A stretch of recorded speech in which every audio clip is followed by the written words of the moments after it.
This is the best snoogle we've gotten in a while, Dennis. This is great. We don't usually hang out in each other's beds. It's true. Yeah. Despite popular opinion. We have 4 separate rooms in our house. Sex positive culture. It's my body to give. Are threesome gifts a thing? Taking a bra off. I like your bed. Horizontal. Horizontal. This is Horizontal with Lila.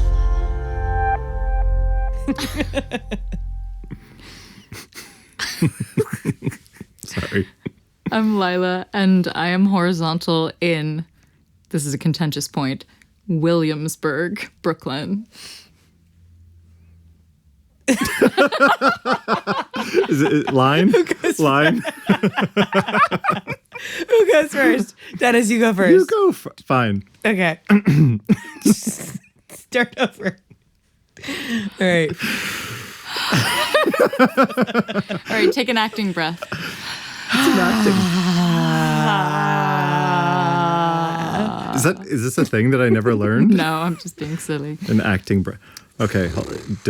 Okay. Reset.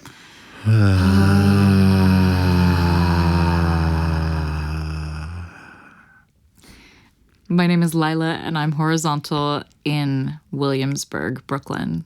I'm Dennis. And I'm Jillian. And we're horizontal with Lila. Nailed it. Horizontal is slow radio about intimacies of all kinds. I think of it as consensual eavesdropping. We're lying down and wearing robes, sharing secrets in your ears. In this, the second episode of a 4-part series, I lie down with Jillian Richardson, creator of The Joy List and author of Unlonely Planet, and her housemate Dennis E. Sarkozy, lifestyle designer and co-lead of Personal Development Nerds. Each horizontal conversation is typically between 3 and 5 hours long. When it's 3 hours, it gets divided into 2 parts. Part 1 is available to everyone in all the podcast places, and Part 2 is available to my patrons. When the conversation goes for most of the night, like this one did, it gets divided into 4 parts. Parts 1 and 2 are available to everyone, and Parts 3 and 4 are available exclusively to patrons of the Horizontal Arts. In Part 1 of this conversation, Episode 98, Withhelds and Unsaids, Jillian and I cleared the air after our canceled event. I shared how I feel about Dennis, and we talked about the difference between being drawn to someone and being attracted to them, the touch gauntlet, safe porting, and a distinction between sensual and sexual energy. Then I made an erotic confession, one that's still giving me a vulnerability hangover. In this, Part 2, we discussed Dennis's creative family tree, including Indiana Jones as his father, his communal roots, and his mother's indomitable matriarchal strength. We discuss his biological father, who preferred not to be a father, the crush in kindergarten that led to a bit of violence with a block, and his grade school infatuation with each of the girls in class, in turn. We discuss passing the torch, becoming the patrons and matrons and caretakers of our families. Jillian presences that she's feeling distant, and we grapple together with my intentions for making our clearing part of the recording. We discuss having a good public image, the wounded healer syndrome, and the brief personal essay Jillian shares at the outset of every Joy List email, which often reveals something she is actively struggling with. And then Jillian shares the story of how she induced her parents to attend a week-long family therapy retreat. I'm in awe of it. To listen to Part 3, in which we get into Jillian's household growing up, that incident with the vibrator, Dennis's high school work as a peer-to-peer sex educator, his relationship with his biological brothers, the topography of our friendship lives, and how Dennis used to rely entirely on his long-term relationship to get his intimacy needs met. For access to the full Horizontal, including Parts 3 and 4 of this conversation, become a patron of the Horizontal Arts by typing patreon.com/horizontalwithlila into your web browser. You have to type it in exactly, or click the link in the description because I am categorized as an adult creator on Patreon, and while they remain skittish about anything remotely resembling sex education, my profile remains unsearchable. Be a part of my mission to make the world a more intimate place, continuing to create independent, uncensored, sex-positive work by navigating to patreon.com, patreon.com/horizontal with Lila. And now, come lie down with us again in Williamsburg, Brooklyn.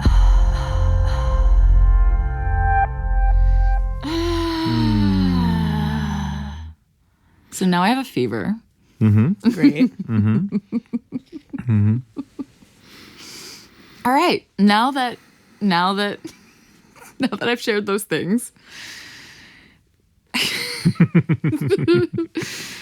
Dennis, what did you learn about sex growing up? We didn't talk very much about it in my family. Like my mom, gosh, she like tried, it was so cute. And I remember even at 10 or so, we had to bring back a form from school and present it to our parents. And it was like, please have some sort of conversation with your kids. And my mom was like explaining it. And I even remember in these moments where I think she was given a pamphlet or something that had diagrams in it. And she was looking to, in earnest, have a teachable moment. She was a teacher as well. And I remember having to feign as though I'd never heard about it before. Oh, you're like, oh, right. Yes, I don't know about this. And I remember being like, oh, ew. You had heard about it. Yeah, I was in 5th grade. We had internet from when I was 9, like for 2 years at that point. So and when you were 9, you went on the internet and found porn? No, I was on Prodigy internet. And it probably wasn't porn at that time. And also it was answering all of my questions. And it was probably in a early encyclopedia wormhole of learning about how sex works. How did you even know sex was a thing? As long as I could remember, I'd certainly been attracted to women. Like even in kindergarten, having very strong feelings for one of my classmates, so much so that when she was paying more attention to Joey, that I actually threw a large block at him. And yeah, that's the move. Joey actually split his forehead open. What? And he had to go to the nurse. Oh my God. I was like, I was like, wow. Raging hormones. At 5 even. Wow, like first jealousy. Yeah, I would call it that. And then I remember a point in time where we went to school with 25 students. And at one point, I think I had a crush on every girl in my class and would at times rotate through them from week to week and would just think about them. And as I walked around the house singing, Debbie Gibson songs about them and things like that, about getting lost in their eyes. What song? Lost in Your Eyes. Can you sing it for us? Nope. I think when I was 6, I probably was closer to her range. And now... Can you sing it in your key? I know so little about music that I'm not even sure that I know what a key is. But Jillian, do you know this song? I don't know this song. Okay, I don't either. We'll have to look it up. It's from like 1989 or something. So you're walking around the house singing Lost in Your Eyes. About Joanna or about Marissa or Colleen, depending on the week. So there was, and I would call it that there was something beyond the way I thought about my best friends. There was something else in it. So even as you're marking the discrepancies or the difference between the people I want in my life and I'm drawn to and the people that I'm attracted to, maybe it's that feeling that there's something else there. There's a chemical. And I think that I learned about the tabooness of nakedness early on, growing up in a fully dressed house and never really being naked, so much so that like any reveal would often be taboo, that there was something there. Did you grow up with religious people? Nope, not at all. But a very modest household. Totally. Where was this? This is in New Jersey. So my brother and I and my mom, and because we were two boys and she is a woman, that we were all always dressed. No dad in the picture? No dad in the picture whatsoever. What happened?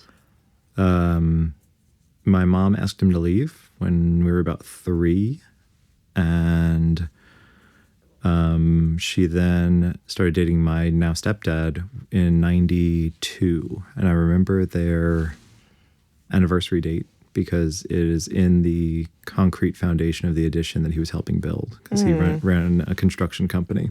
Wait, how old are you in 92? I was 9.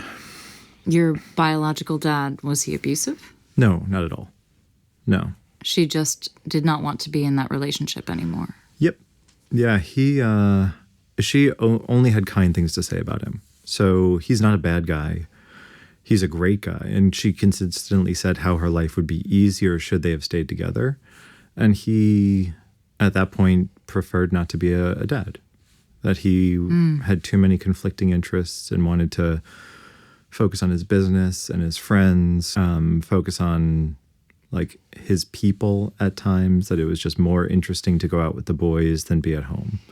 Ouch. Didn't that cause you pain? When I was 3? No, I didn't notice As you the grew difference. up? Oh, no. My mom is absolutely wonderful. And we had such a tight-knit community of her closest friends and my friends. And we spent our house was always open, doors were open, there was always people running around.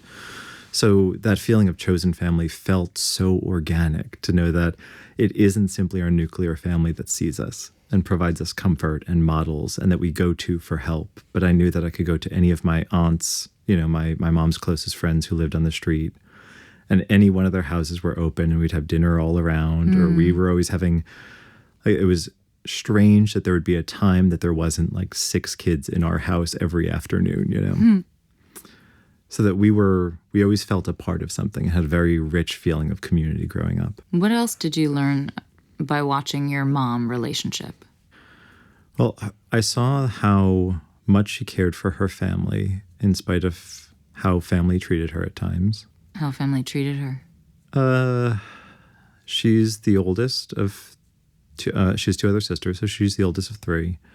And she took on a lot of responsibility in the family very early on. Like when she was a teenager, she was all but running the ship and continued to hold all the threads in the family. So she, it's this interesting transition point that I'm noticing now, is the passing of the power in my family. So I'm chatting with my brothers and my sisters, my sisters-in-law, and we're saying, at what point do we start planning and being the kind of the patrons and matrons of our family? And at what point do we bring people together and host the celebrations? And at what point do we begin to care for our parents and our uncles and aunts? When does the torch get passed? Exactly. And I'd seen her in my entire life holding the torch. So for me, seeing that there's this incredibly powerful woman, so much so that I'd never seen a version of a relationship in which the woman does defer to the man or is subservient in any way. So that's why so much gender roles have been lost on me, because I didn't grow up with any in mind. I'd never seen these behaviors modeled save for reruns of old shows. It's so interesting because you feel, to me, like a really gentle masculine, but still very masculine. There are others that I know that have this gentility that feel effeminate. But to me, you feel very much like a man who is genteel. Thank you. Genteel man. Thank you. And so a few months ago, I started this exercise of mapping my family tree. And this was a creative family tree based on the people who had the largest impact on me. And it came out of a conversation at a party where one of my friends had mentioned how she's the product of Weird Al Yankovic and David Bowie. And I was like, best parents. See. Like Bevan says her gender is Dolly Parton and Miss Piggy. yes. Love it. And out of it was thinking, oh, I wonder who my parents are. And realized wow. immediately I'm so excited. So I had realized without hesitation, I was like, oh, Indiana Jones is my dad. As Hot. for those years between 3 and 10, this was the golden age of VHS tapes. So we had a VCR and TVs in every room. And I remember. We had a TV on family. So there was always just a constant like low drone of TVs on in the background. Thankfully, usually without news, but it was just with whatever was on the TV. And we had on Indiana Jones and the Last Crusade on at least 4, probably 8 times a week for probably 5 years. Wow. So I've spent more time with Indiana Jones You were than raised any other male role model. by Indiana Jones. Indiana Jones. You is know, my men, they father. just like take things and they run away from big boulders. That's what men do. Different movie. Different movie. Clearly, I don't know this as much as you do. I really need to hear you say that again. Can you say that again? Yep. Which part? The Indiana Jones is my father. Yeah. Or the whole anecdote. Just Indiana Jones is your father. So I realized through it, Indiana Jones is my father. And and was then able to map out so many, because as soon as I said it, you know, I'm sitting in front of my friend Tosh as we're talking about this, and was like, what does that say about my worldview? Like, what does that say about my value? What did I get from this? I was like, well, he selects partners that are so much tougher than him. Whenever he tries to be smooth, he inevitably will fail at times, but that's okay. He demonstrates fear. Like, we see it. Like, he was so open about how afraid he is at times and how frustrated he is at times, and will do it anyway. So we see him afraid of things, but it doesn't hesitate to take the first step or to walk toward the snakes. He doesn't hesitate. Or to reach it. Like, he's just like, I am terrified, but I do it anyway. I will do this anyway.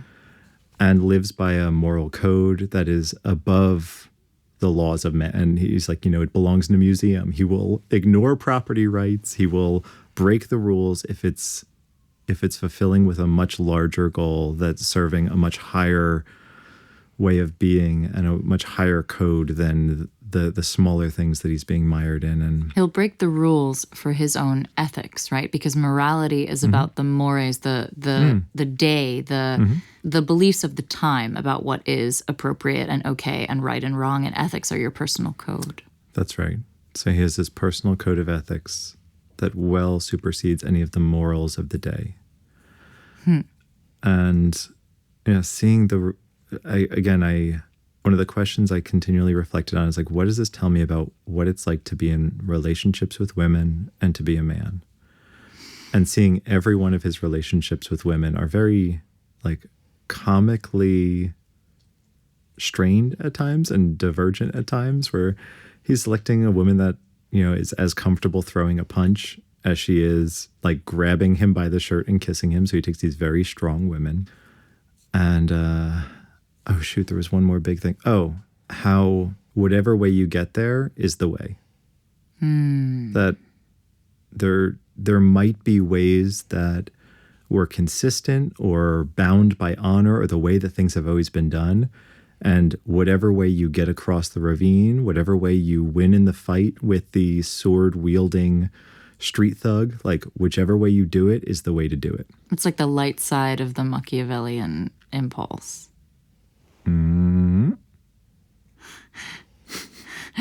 Go on. She said so casually.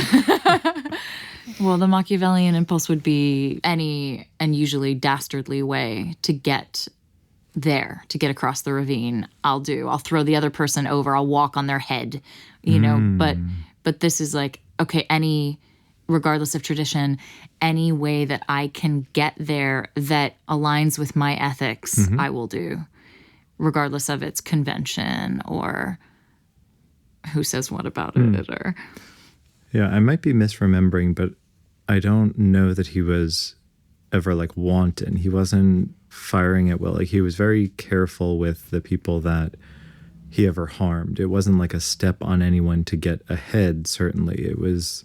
Right. Yeah, it was interesting to continue to reflect. And actually, as I'm saying this, I have not watched the films in a while. I wonder how well they've aged, and I wonder how many other things that I've learned that I'm like, I think we should do a interesting screening. shadows. Yep. I think we should all watch it. We should watch home videos of my dad. So, home videos of your dad. Okay, so if Indiana Jones is your dad, what does that say about... Wait, who's your mom? That one was harder. Choosing the mom was difficult because I have such a powerful and influential mom that it took a minute for me to remember, and I keep going back and forth over who was a demonstration of motherly values or how women show up in the world. I actually don't remember who I landed on. I could tell you my uncles and my older brother and my younger sister and my grandfather. Wow. But I want to some do this mapping. exercise now. Yeah. Jillian, have you done this? No, and I'm noticing I'm not feeling super present right now. I think I'm still stuck on how I thought that the clearing portion of this podcast was pre-podcast, and I think I'm realizing it was part of the podcast. Is that right? Yes. I'm feeling a little bit upset by that. I think I didn't realize it was part of the podcast until later.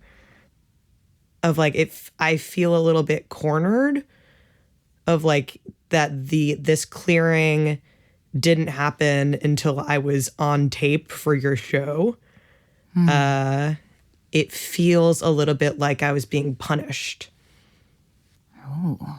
Like we could have had that conversation not on tape, or you could have told me that this was going to be on tape.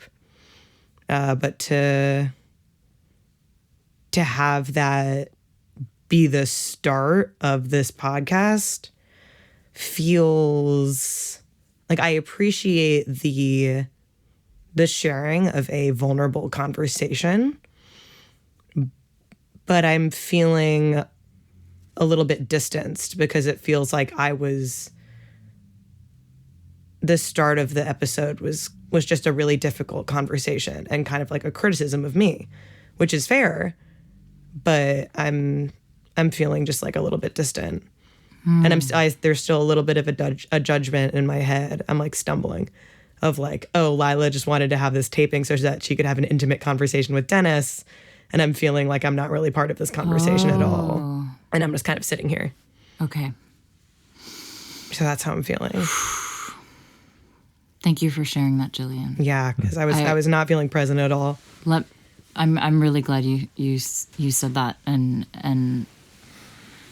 I think there's a lot of things in there. Let me speak to all of them. First of all, I apologize. I thought you knew that I had pressed record because we were doing the introductions, and I thought you knew that it was part of it. So I did not intend to hoodwink you in any way, and I definitely wasn't trying to catch you out. I did think that it would be beautiful to be able to hear us genuinely go through that at the beginning. I thought that it would be a gift, not as a criticism. And I think what you brought up is so real. Like what happened is so real, and your desire to please the people that you serve, right, was the impetus for the way that you communicated about it. And so I wasn't trying to say gotcha or like have you out or anything like that. But I thought, well, it's been this long.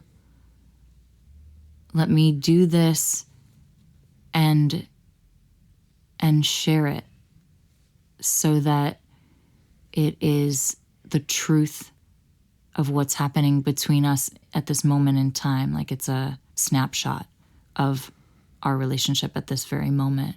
I feel closer to you having expressed that and having heard your response. Yeah. I feel sad that you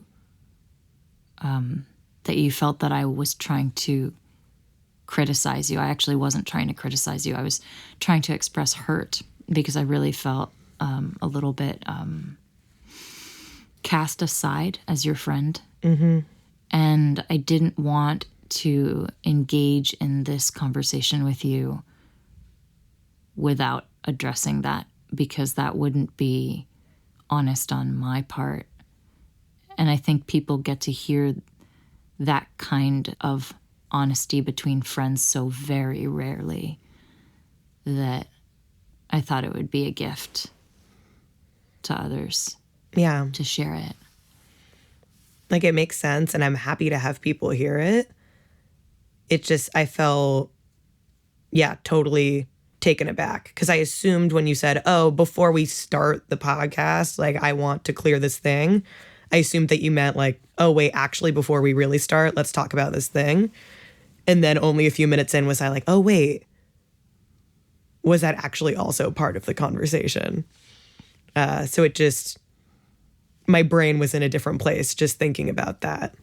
Got it. And also the part of me that's like, no, I don't want people to think that I'm an asshole. Like, I don't want this podcast to start and people are like, oh God, like Jillian's just like being shitty. I definitely don't think people would. What you shared was how committed you are to providing value to the people who care about your work. I don't think that shows that you're shitty at all. In fact, what was uncovered was the opposite of that, but your care. Mm-hmm.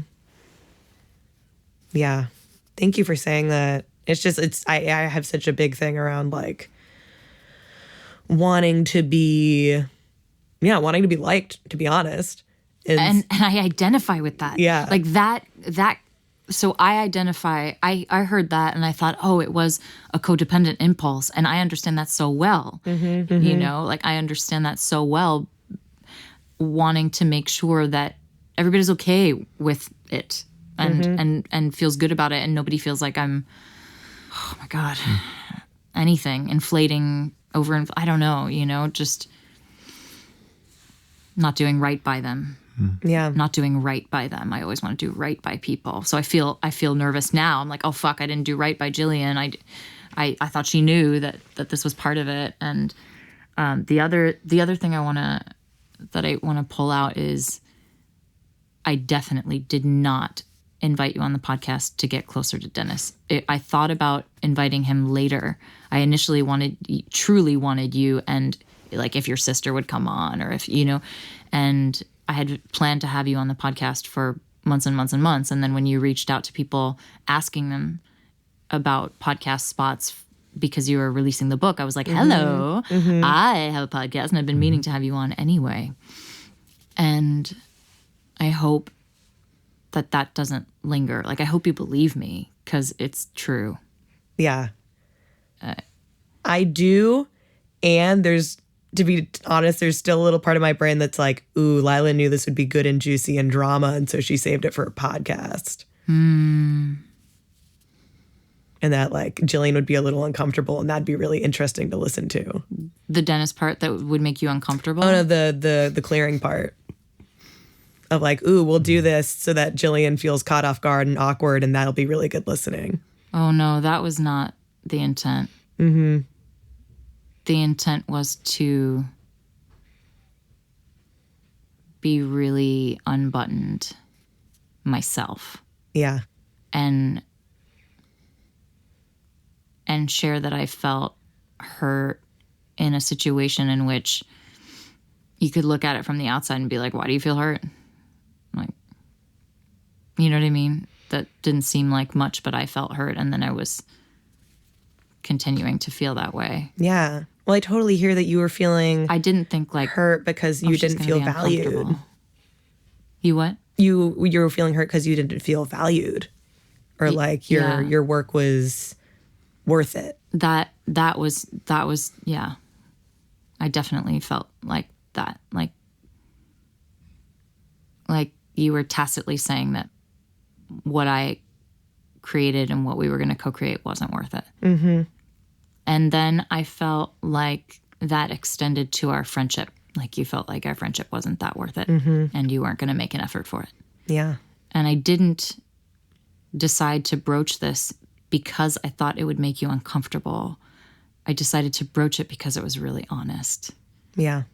I wasn't trying to make you uncomfortable in order to have good listening, but just to be really, really honest. I'm always trying to be just more truth. Yeah. Thank you. I feel more present now. I was like, I needed to say that or I will like not be in this room for this conversation. I appreciate that. I feel guilty now a little bit.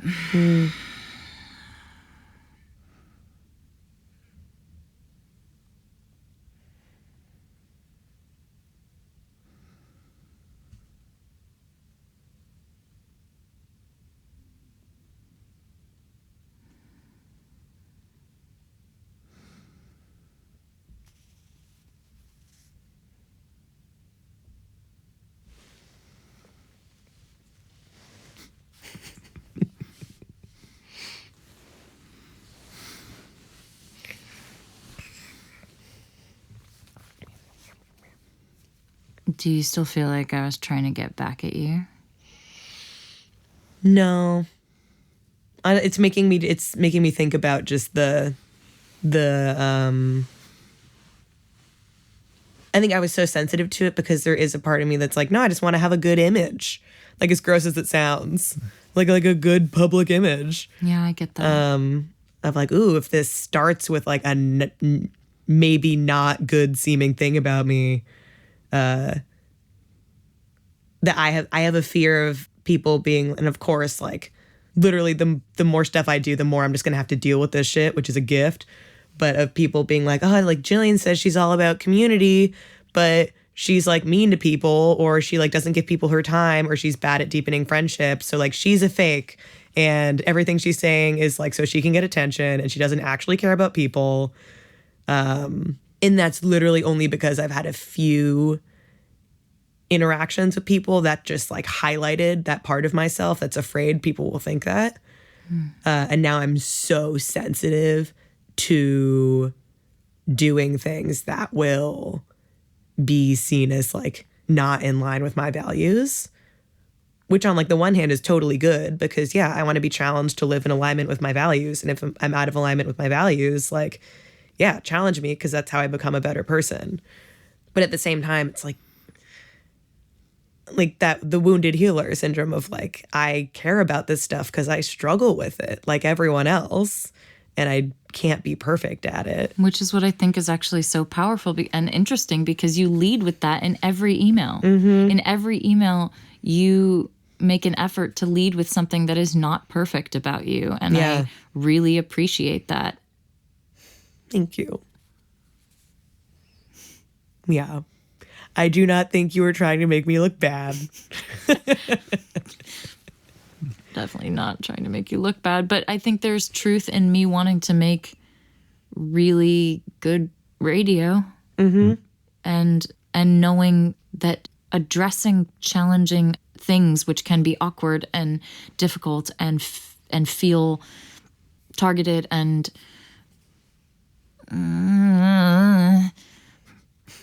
is real and is compelling. So I knew that it would be compelling. And that's true. And that's true about me wanting to make something powerful. Yeah.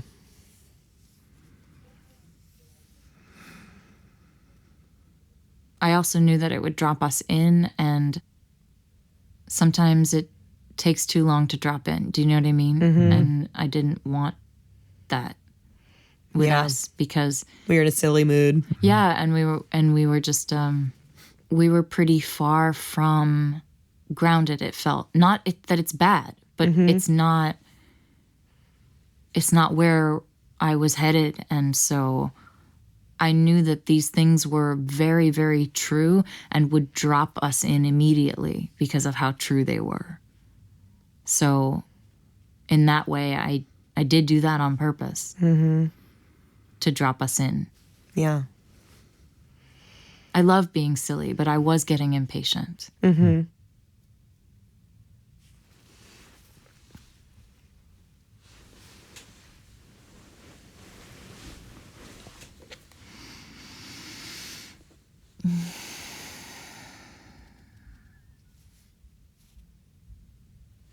Were you willing to share about your household growing up? Wait, like our relationship with sex, or just household growing up in general? I think the landscape of your household is probably pretty important to all the work that you've done over the past year. And Yeah. so I wanted to broach that. Yeah. Yeah, if people follow my newsletter, they know that this year with my family has been wild because I kind of like blackmailed my parents into going into 5 days of family therapy. How did you do that? So my sister had made the choice to not speak to anyone in my family anymore. And my parents were not bringing her up because they didn't, for two reasons. They didn't know how, and also they didn't want me to be sad. But also they just didn't have the tools to have that kind of emotional conversation. And so we were having this very bizarre family experience where a quarter of our family was missing and we were pretending like it wasn't happening. And I couldn't get them to talk about it, even if I tried. And I knew that kind of my sister ending her relationship with us was a culmination of so many other things. And that I, as their daughter, did not have the tools to have that conversation with them. Like, it just wasn't going to happen, but a professional maybe could.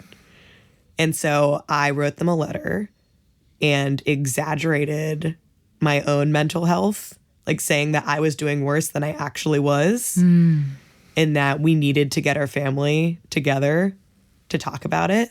For you. For me. Wow.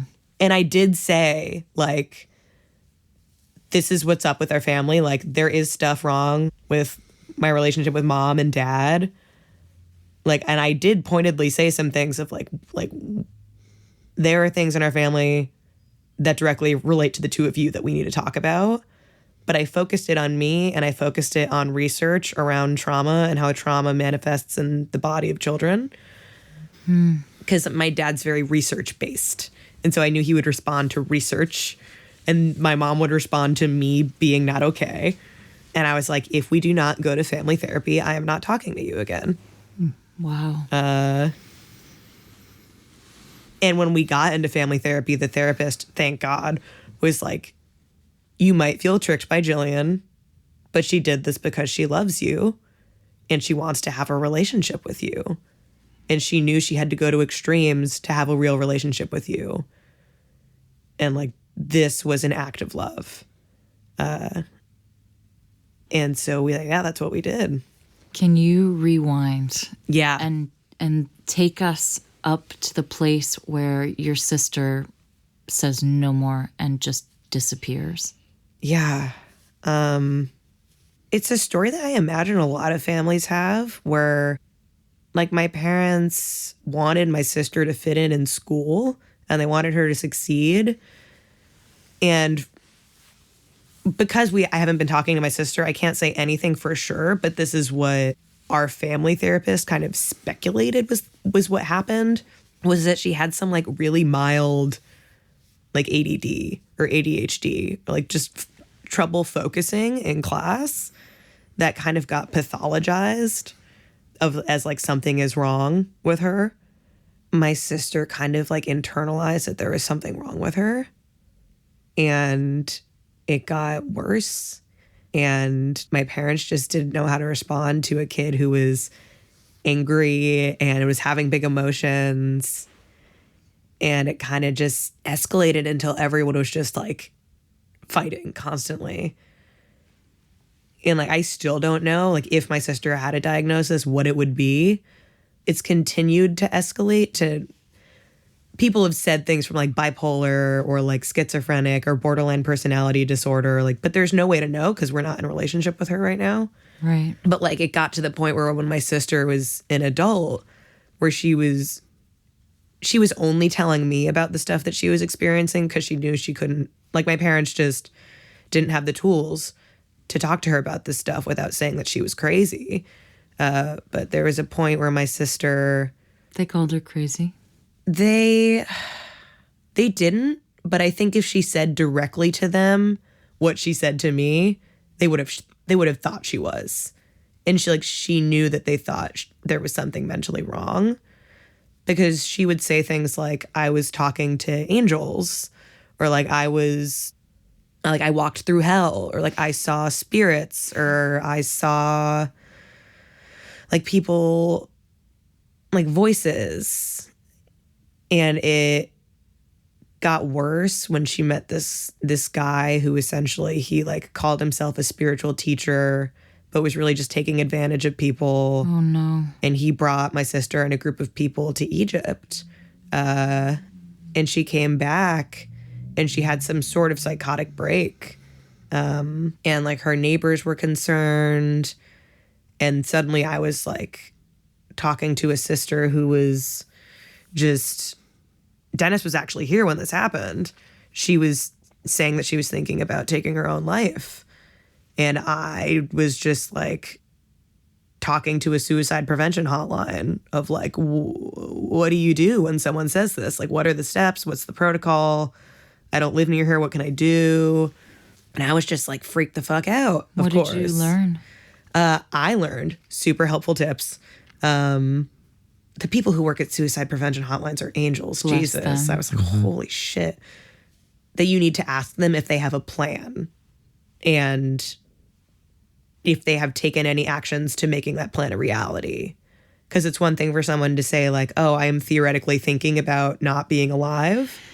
And it's another for them to say like, oh, I have like these pills in this bottle and it's in my cabinet and I'm like, I could do it.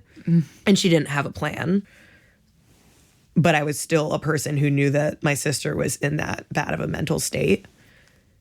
And I felt really powerless because my parents, like, they knew more than I was giving them credit for.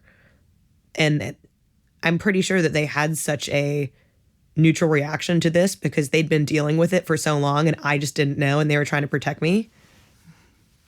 And it's funny because it's like one of those things where in the moment I was so judgmental of my parents, where I was like, oh, like they're like, it's like they don't even care about her, or like, how are they so chill with this? And I'm like I'm freaking out because I've never seen my sister in such a vulnerable mental state where like she sounded like a different person.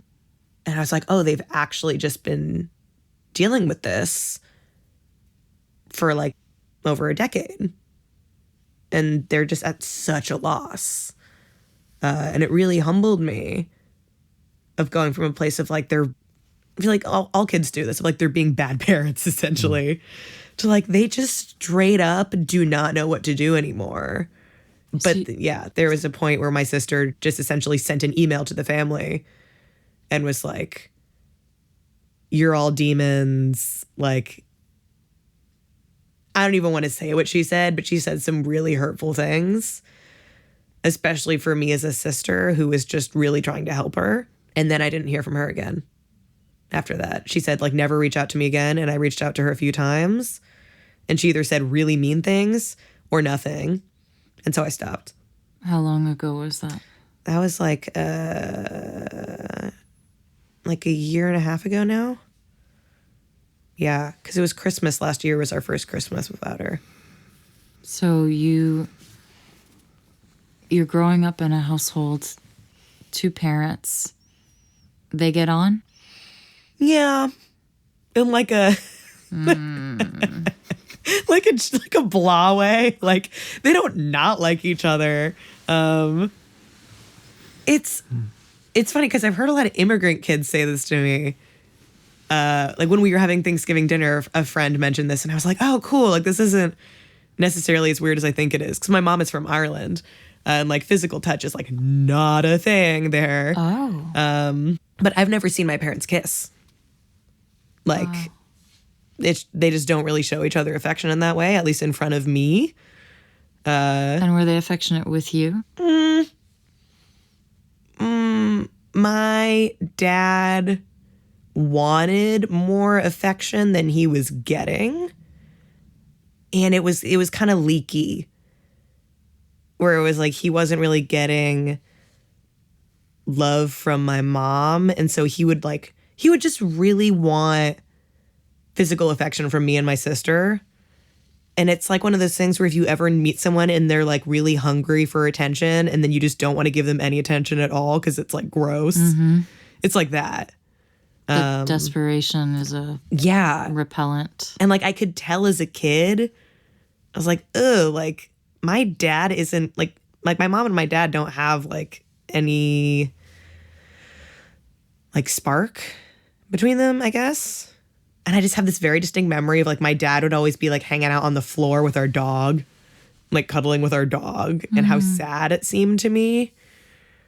Your sister also rejected the physical affection. Oh, hard. Well, she was also, this was the thing, is she was the one who was like super verbal about being pissed and like disagreeing with people. And so I learned to be the opposite of that, to be like pleasing and to keep the family at peace. So like if she would yell at my dad for like really wanting a hug or something, I would just not say anything, because that was like my role in the house, was to be the like chill one. I feel like I'm like censoring myself almost, because I've smoothed things over with my family finally. And like I don't want to, I don't know, say things that maybe make things sound worse than they actually were. But yeah, that was the situation. What was your relationship like with your sister when you were growing up? Oof, super. I feel like classic like sibling 6 years older situation where like, so my sister, and it's so funny because all of these things that I thought growing up, now that I've actually done the work and like looked at them, they're the complete opposite of what I thought. But like growing up, my sister's 6 years older than me. She's super cool. Like she was literally modeling. She dated a Calvin Klein underwear model. Like I have this distinct memory of we were on vacation and we were like riding on horses and my sister was wearing a bikini and these two guys in golf carts like crashed into each other because they were watching her.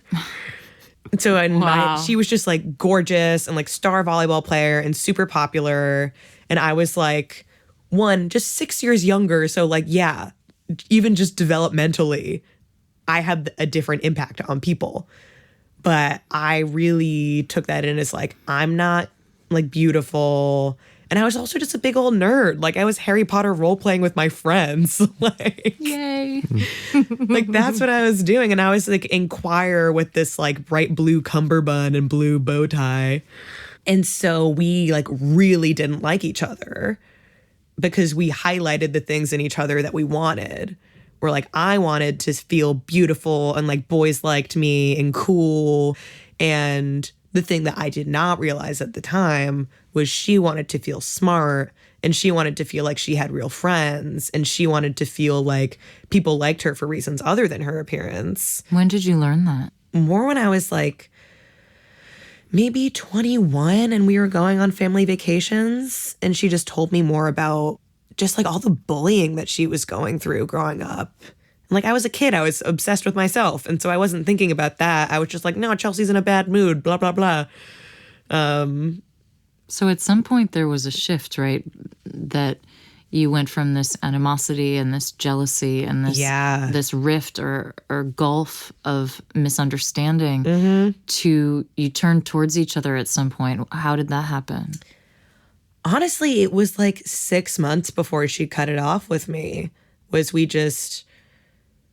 kind of were like, let's try and be closer as sisters, which is why it was so wild how quickly things shifted.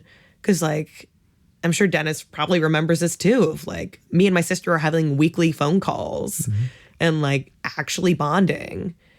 And like I was taking dance lessons, which is a thing that I wanted to do growing up, and she was taking improv lessons so we could like swap sister skills of like I was always the funny improv kid and she was always the like beautiful dancer person.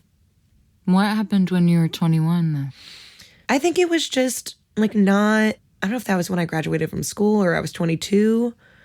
It wasn't really a particular moment, but I think it also was kind of tied into me realizing that more was going on with my sister than I realized, that like she wasn't just like a cranky bad teenager who was like disrespectful to my parents. Like there was something deeper going on. And me kind of having this hit of, oh, like I'm the only person in the family who really can deal with this in a way that my sister will feel held and supported. And so I honestly think part of me wanting to deepen my relationship with her was to make sure she was okay, because she wasn't really talking to anyone. Like she didn't have friends. She lived in a house by herself. She was getting like increasingly paranoid. And I was like we were deepening our relationship for me as well, for sure. But it was also just like she straight up didn't have anyone. To listen to part 3, in which we delve into Jillian's household, that incident with the vibrator, Dennis's high school work as a peer-to-peer sex educator, his biological brothers, the topography of our friendship lives, and how Dennis used to rely entirely on his long-term relationship to get his intimacy needs met. Become a patron of the Horizontal Arts by typing patreon.com, patreon.com/horizontal with Lila into your web browser. This episode was mixed and mastered by Irving Goddori. I highly recommend him for all your audio needs, including live shows. You can hire him on igrecording.com. My cover art was created by Shauna Shea, whose character illustrations you can find on 99 Designs. And my intro music was composed by Alan Markley, on Instagram as Plastic Cannons. If you haven't yet hit the subscribe button in your podcast player of choice, would you do that? It makes a difference. Thanks. This is episode 99, and since the next episode is 100, and I feel that that's probably a cause for celebration, I may have a bit of a surprise experiment coming next week. Or maybe just a surprise. I'm not sure. We'll see. But until next time, may you have someone to love. I'm especially wishing that for myself right now. May you have something to do. And may you have at least one thing to look forward to. I'm looking forward to Samia's wedding.